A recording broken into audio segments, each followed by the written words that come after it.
नमस्कार, मैं सुखदेव खिलेरी डेफोडिल की ऑनलाइन क्लासेस में आप लोगों का एक बार फिर से स्वागत करता हूं। हम लोगों ने भारत का भौतिक विभाजन है वो पढ़ लिया था, यानी कि भारत के भौतिक प्रदेश जो है उसके अंतर्गत हम लोगों ने हिमालय पर्वत, उत्तरी मैदान, प्रायद्वीप का पठार, तटीय मैदान और द्वीपों के बारे में पढ़ लिया। एक इसमें बचता है आपका थार का मरुस्थल, वो आप लोग राजस्थान ज्योग्राफी की क्लास में पढ़ोगे, बीएल सर की क्लास में। यहाँ तक हमने जो पढ़ा था इसमें हम लोगों ने उत्तरी मैदान, हिमालय पर्वत और प्रायद्वीपीय पठारों से संबंधित जो बहुत महत्वपूर्ण क्वेश्चन बनते हैं उनके बारे में डिस्कस कर लिया था। लेकिन जो दो भौतिक प्रदेश है उनसे संबंधित क्वेश्चन बाकी थे, जैसे तटीय मैदान एवं द्वीपों से संबंधित जो अति महत्वपूर्ण प्रश्न है आपके जो बचते हैं उनके बारे में हम यहाँ पर डिस्कस करेंगे। क्योंकि कोई भी टॉपिक जो होता है उसको अगर हम लोग पढ़ लेते हैं और अगर उससे संबंधित क्वेश्चन का हमें ध्यान नहीं है कि इस टॉपिक में से किस प्रकार के क्वेश्चंस बनते हैं, तो फिर उसका हमारा पढ़ने का कोई फायदा नहीं होता। तो हमें कोई भी टॉपिक पढ़ते हैं तो उसके साथ साथ उसके प्रश्न भी पढ़ने उतने ही जरूरी होते हैं जितना उस टॉपिक को पढ़ना जरूरी होता है। क्योंकि एग्जाम में जो है वो इसी प्रकार के प्रश्न आते हैं और बहुत सारे प्रश्न आपको यहाँ से आकर आए हुए मिलेंगे। तो यानी कि हम लोग जो है वो टॉपिक के साथ साथ प्रश्नों को क्लियर करते चलेंगे, यह जो है वो हमारा उद्देश्य रहेगा।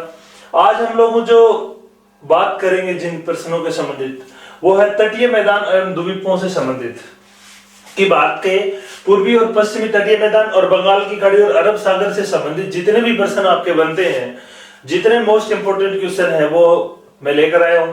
तो हम लोग यहाँ पर इनकी चर्चा करते हैं। तो शुरू करते हैं हम लोग। सबसे पहले जो एक नंबर प्रश्न है आपका वो है कि पूर्वी तटीय मैदान का विस्तार कहां से कहां तक है।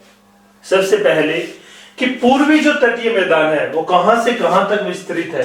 तो आप लोग थोड़ा सा ध्यान देना कि जो तटीय मैदान है हमारे वो दोनों के दोनों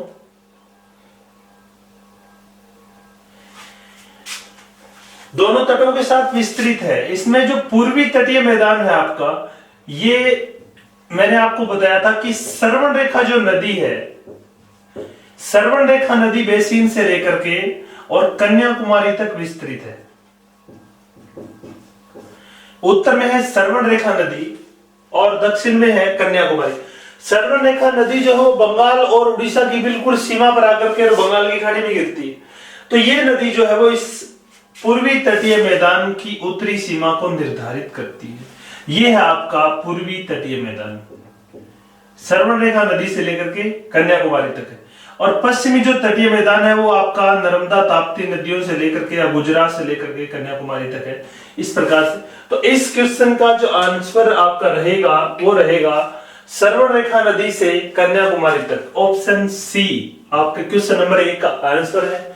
आपको ध्यान में रखना है कि पूर्वी तटीय मैदान श्रवण रेखा से लेकर के कन्याकुमारी तक है। यह ज्यादा चौड़ा है, यह कम चौड़ा है। यहाँ पर नदियों द्वारा डेल्टा के कारण इसकी चौड़ाई ज्यादा है। पश्चिम में डेल्टा नहीं बनाती नदियां, एस्चुरीज बनाती है, इसलिए उसकी चौड़ाई पश्चिमी तटीय मैदान की कम है। क्वेश्चन नंबर 2, पूर्वी तटीय मैदान पश्चिमी तटीय मैदान की अपेक्षा अधिक चौड़ा है, इसका कारण क्या है। मैंने अभी बता दिया कि जो पूर्वी तटीय मैदान है यहाँ पर जो नदियां हैं वो बड़े बड़े डेल्टा बनाती है। जैसे सबसे पहले महानदी आती, महानदी यहाँ पर डेल्टा का निर्माण करती है। इसके बाद में गोदावरी नदी आती है, आंध्र प्रदेश में आकर के जब ये गिरती है तो यहाँ पे एक बहुत बड़े डेल्टा का निर्माण करती है। इसके बाद में कृष्णा नदी आकर के गिरती है तो ये भी एक विशाल डेल्टा का निर्माण यहाँ पर करती है। इसके बाद में जो कावेरी नदी है ये भी एक डेल्टा का निर्माण यहाँ पर करती है।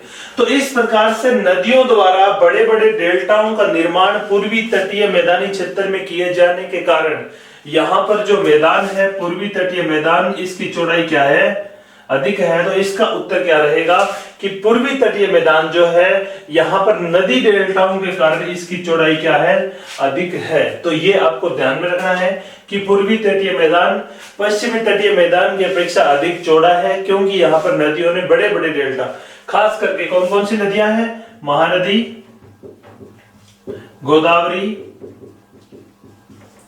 कृष्णा और कावेरी, ये 4 प्रमुख नदियां हैं। और इन चारों नदियों ने यहाँ पर बड़े बड़े डेल्टाओं का निर्माण है वो किया है, इसीलिए यहाँ पर इस मैदान की जो चौड़ाई है वो सर्वाधिक है। समझ गए होंगे आप लोग। क्वेश्चन नंबर 3 की हम लोग यहाँ पर बात करते हैं कि क्वेश्चन नंबर 3 जो है उसमें पूछा गया है कि काकीनाडा जो तट है वो कहां विस्तृत है, या हम यूं कह सकते हैं कि किस राज्य का तट काकीनाडा तट कहलाता है। अब हम लोगों ने पढ़ा था कि जो पूर्वी तटीय मैदान और पश्चिमी जो तटीय मैदान है, ये अलग अलग राज्यों में, हम लोग कहें कि अलग अलग क्षेत्रों में अलग अलग नामों से जाने जाते हैं। जैसे जो पूर्वी तटीय मैदान है, पूर्वी जो मैदान है, यह मैदान श्रवण रेखा से कन्याकुमारी तक अलग अलग नामों से जाना जाता है। जैसे उड़ीसा में इसे कहते हैं उत्कल, फिर इसे कहते हैं उत्तरी सरकार, और फिर इसे कहते हैं कोरोमंडल तट। तो कोरोमंडल जो तट है, इसी का हम लोग कहें उत्तरी भाग या उत्तरी सरकार का जो दक्षिणी भाग है, आंध्र प्रदेश में इसे कहते हैं काकीनाडा।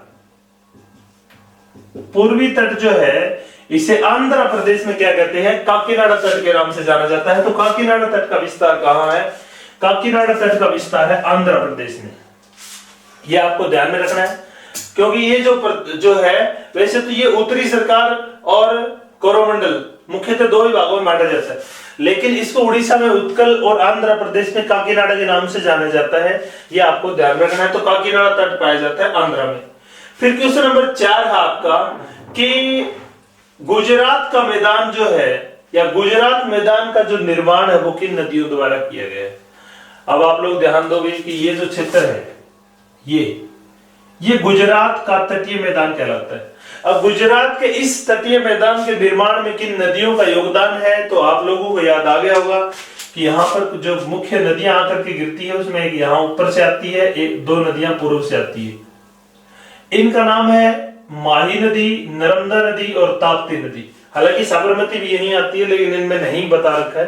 तो अगर हम लोग इनमें प्रमुख नदियों की बात करें, जिन नदियों ने गुजरात के मैदान का निर्माण किया है, तो उसमें आएगा नर्मदा, ताप्ती और माही। ऑप्शन नंबर 4, इसका उत्तर क्या हो जाएगा, डी हो जाएगा कि नर्मदा, ताप्ती और माही। देखो नर्मदा, ताप्ती और महानदी नहीं हो सकता, क्योंकि महानदी यहां आकर के गिर रही है पूर्व में। नर्मदा, ताप्ती, लूणी नहीं हो सकती, क्योंकि लूणी नदी जो है वो यहीं पे कच्छ की खाड़ी में आ जाती है, तो ये यहां खंबा की खाड़ी तक नहीं आती। तो गुजरात का मैदान यहां पर पाया जाता है। ये कच्छ है, ये काठियावाड़ है। इस प्रकार से हमें ध्यान रखना है। लूणी, माही और नर्मदा नहीं बना सकती, क्योंकि लूणी इसमें फिर आ गई। तो आपको ऑप्शन डी बनेगा, नर्मदा, ताप्ती और माही नदियां जो है वो मिल करके गुजरात के मैदान का निर्माण है वो करती है। नेक्स्ट है क्वेश्चन नंबर 5 कि मालाबार तट है वो किसका उदाहरण है। अब हम लोगों ने पढ़ा था कि जो हमारे जो दोनों तट है, पूर्वी और पश्चिमी जो तटीय मैदान है, इन मैदानों की उत्पत्ति में कुछ जलमग्न भागों का, या हम लोग कहें कि भूगर्भिक हलचलों के कारण जो भाग ऊपर उठ जाता है या नीचे बैठ जाता है, उसके कारण भी इस मैदान की उत्पत्ति हुई है।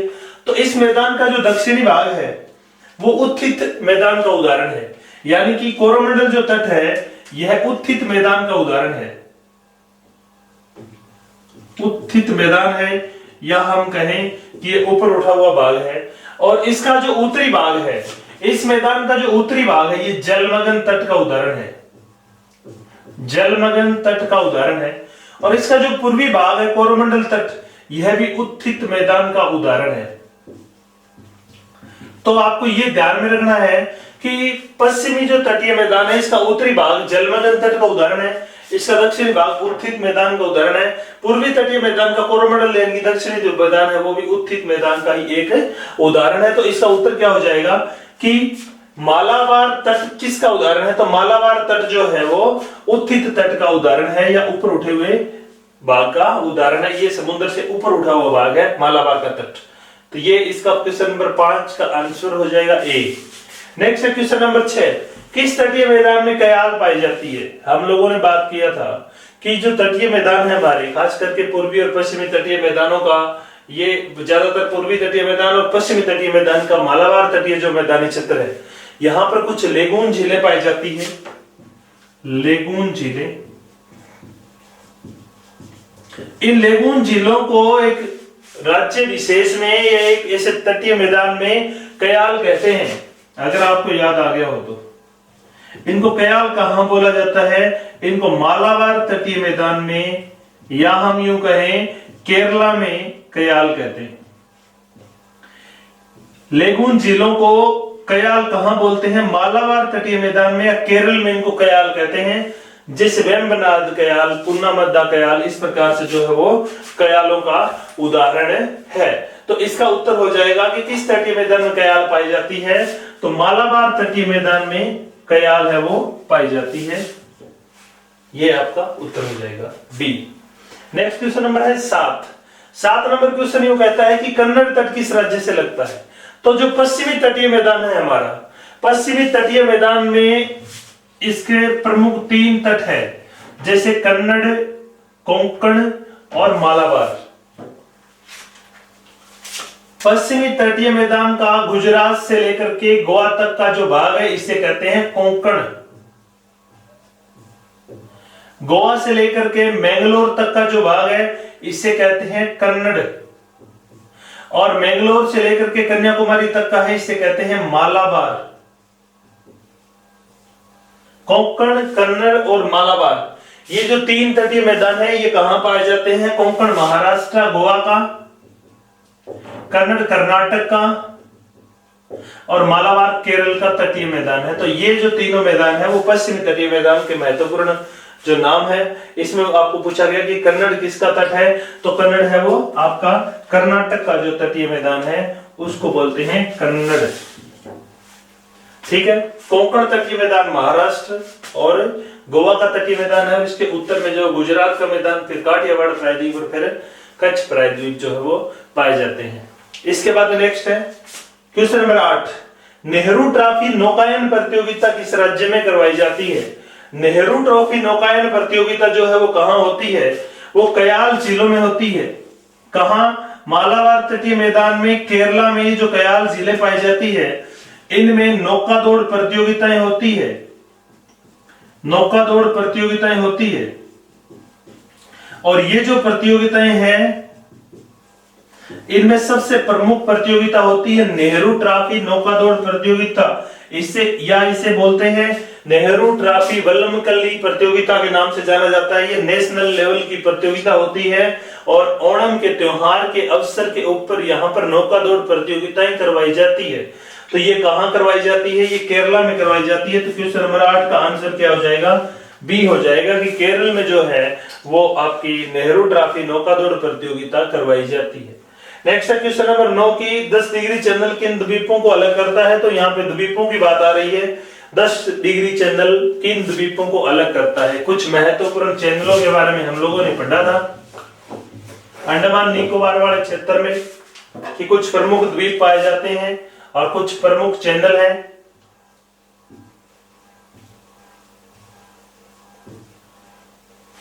जैसे ये भाग है अंडमान का, उत्तरी मध्य दक्षिणी लिटिल अंडमान। ये है कार निकोबार, लिटिल निकोबार और ग्रेट निकोबार, यानी कि ये निकोबार है। आप लोग ध्यान देना, यहां पर मैं दोबारा ये चैनल बता रहा हूं। ये है यहां पे 6 डिग्री या ग्रेट चैनल। अंडमान निकोबार को इंडोनेशिया से अलग करता है। इंडोनेशिया का जो सुमात्रा द्वीप है उसकी जो सीमा है वो 6 डिग्री चैनल या ग्रेट चैनल द्वारा अलग होती है। इसके बाद में है उत्तर में यहां पे एक द्वीप है कोको। ये किसका है? म्यांमार का है। और इस चैनल का भी नाम है कोको चैनल। कोको चैनल किसको अलग करता है? अंडमान निकोबार को म्यांमार से अलग करता है। इनके बीच में एक महत्वपूर्ण चैनल है, सबसे ज्यादा एग्जाम में पूछा जाता है। इसका नाम है 10 डिग्री चैनल।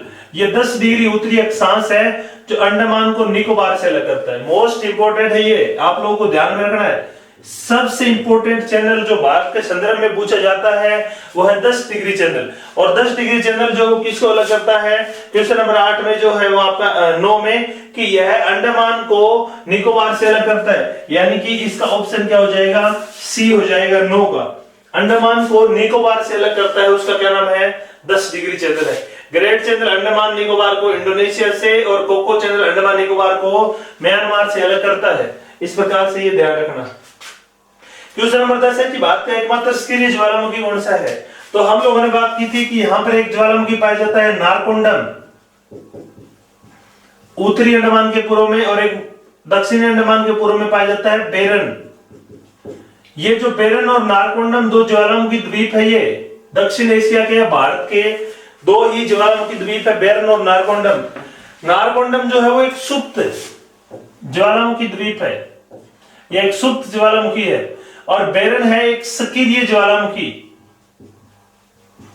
बेरन एक सक्रिय ज्वालामुखी है, तो इसने पूछा है कि भारत का एकमात्र सक्रिय ज्वालामुखी है, तो उसका उत्तर हो जाएगा बेरन।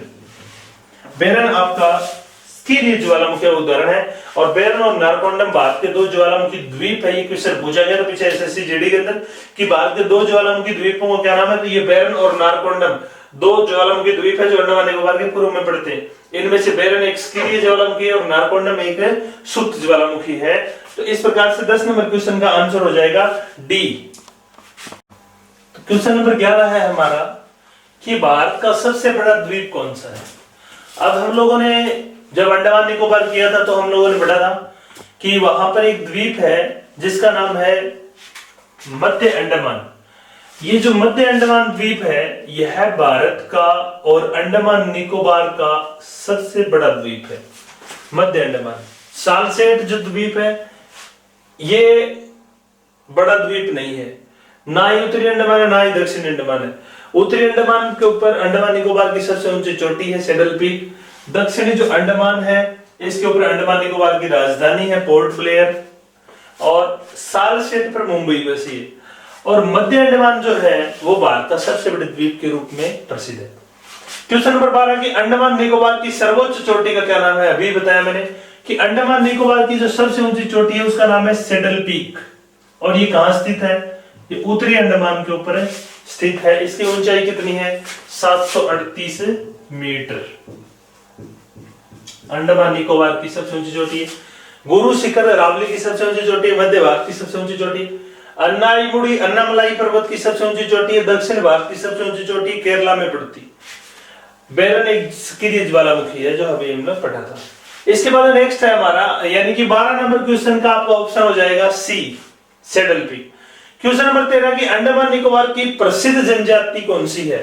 अब हम लोगों ने जब अंडमान निकोबार पढ़ा था तो पढ़ा था कि यहाँ पर दो प्रसिद्ध जनजातियां हैं, एक का नाम है जारवा, एक का नाम है सैम्पेन। ये दो प्रसिद्ध जनजातियां हैं जारवा और सैम्पेन। सैम्पेन जनजाति को 2014 के लोकसभा चुनाव में पहली बार मतदान करने का अधिकार प्राप्त हुआ था। तो जारवा यहाँ पर ऑप्शन में, सैम्पेन ऑप्शन में नहीं है, तो इसका उत्तर क्या हो जाएगा ए कि अंडमान निकोबार की प्रसिद्ध जनजाति है जारवा। और ये बहुत बार क्वेश्चन पूछा गया है। ये जो है जारवा ये निग्रोइड प्रजाति से संबंधित है, ये भी एक महत्वपूर्ण है। इसकी जो प्रजाति है वो निग्रोइड है, या कई जगह निग्रेटो भी लिख देते हैं। तो ये जो निग्रोइड प्रजाति की जनजाति है जारवा, यह अंडमान निकोबार में पाई जाती है। कुछ नामात्र की संख्या ये इनकी है, इनकी गिनी चुनी संख्या के अंदर ये पाए जाते हैं जारवा जनजाति के आदिवासी लोग। क्वेश्चन गोंड, भील, संथाल, ये जो जनजातियां हैं ये मध्य भारत में लगभग पाई जाती है। गोंड जो है वो झारखंड का, पश्चिम बंगाल का, और ये जो क्षेत्र है जैसे या मध्य प्रदेश का क्षेत्र हो गया। भील जो मध्य प्रदेश, राजस्थान, गुजरात यहाँ पर पाई जाती है। संथाल जो है वो खास करके 24 परगना, जैसे इसका जो आपका जिला है पश्चिम बंगाल का या झारखंड के क्षेत्र में ज्यादा पाई जाती है। तो ये जो जनजातियां हैं वो मध्य भारत की और मध्य पूर्वी भारत की प्रमुख जनजातियां हैं, और ये जो है वो अंडमान निकोबार की जो जनजातियां हैं। क्वेश्चन नंबर 14 है कि लक्षद्वीप की राजधानी का क्या नाम है। ये क्वेश्चन बहुत बार पूछा जाता है कि लक्षद्वीप की राजधानी का क्या नाम है। तो ये आप लोगों को ध्यान है कि लक्षद्वीप की राजधानी का नाम है कवारती, और अंडमान निकोबार की राजधानी का नाम है पोर्ट ब्लेयर। ये दोनों की राजधानी है। क्वेश्चन नंबर 15 की कृत्रिम उपग्रह किस द्वीप से छोड़े जाते हैं। अब हम लोगों ने दो द्वीपों के बारे में पढ़ा था। पूर्वी तट के साथ दो महत्वपूर्ण द्वीप पाए जाते हैं। भारतीय अंतरिक्ष टेक्नोलॉजी के लिए बहुत महत्वपूर्ण द्वीप है जो पूर्वी तट के ऊपर पाए जाते हैं। जैसे पूर्वी तट है, एक द्वीप है जो उड़ीसा तट के पास यहां पर पाया जाता है जिसका नाम है व्हीलर या अब्दुल कलाम द्वीप।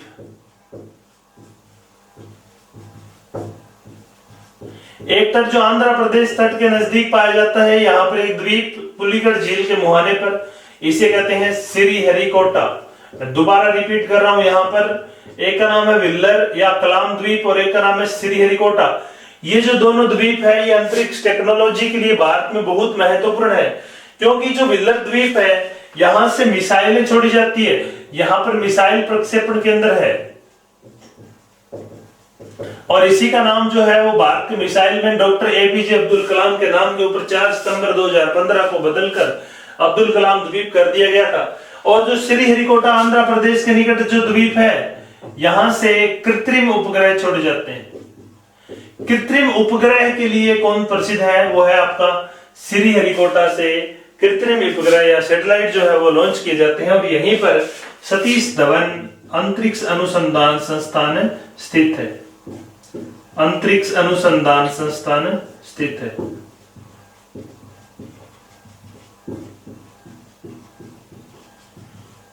सतीश धवन अंतरिक्ष अनुसंधान संस्थान कहां स्थित है, ये क्वेश्चन बहुत बार पूछा गया है। तो वो श्रीहरिकोटा पर स्थित है। श्रीहरिकोटा कहां पड़ता है, आंध्र प्रदेश में।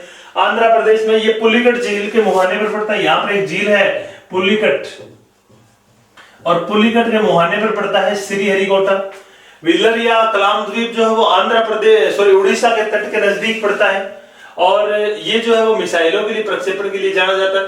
तो ये जो दोनों द्वीप है ये बहुत महत्वपूर्ण है। तो कृत्रिम उपग्रह किससे छोड़े जाते हैं, क्वेश्चन नंबर 15 का उत्तर क्या हो जाएगा, कलाम द्वीप, उपग्रह पूछा है श्रीहरिकोटा।